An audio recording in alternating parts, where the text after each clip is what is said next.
মা, তুমি টেবিলে বসে খাচ্ছ আর তোমার বিয়াই বিছানায় শুয়ে শুয়ে আরাম করে খাচ্ছে। আমার লক্ষ্মী মা, আমি তোমার জন্য খাবার নিয়ে আসছি।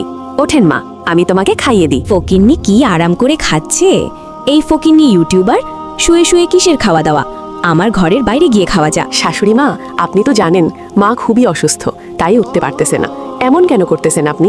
আমার বাসায় থাকতে চাইলে আমার কথা মতো থাকতে হবে, নাইলে চলে যেতে হবে। বোঝাতে পেরেছি? শাশুড়িকে একপাশে নিয়ে বোঝাতে হবে। মা, আপনি এদিকে আসেন তো। শাশুড়ি মা, আসলেই আপনি আমার মাকে ভুল বুঝতেছেন।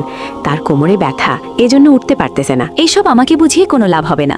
আমি যা বলছি তাই হবে।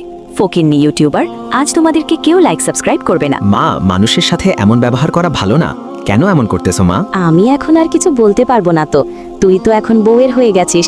তুই বউয়ের কথা শুনে আমার সাথে এমন করতেছিস। তিশা, তুমি আমার মার কথা শুনে রাগ করিও না। আমি তো জানি তুমি কেমন। আজ দেখবে তোমাকে সবাই লাইক সাবস্ক্রাইব করে দেবে।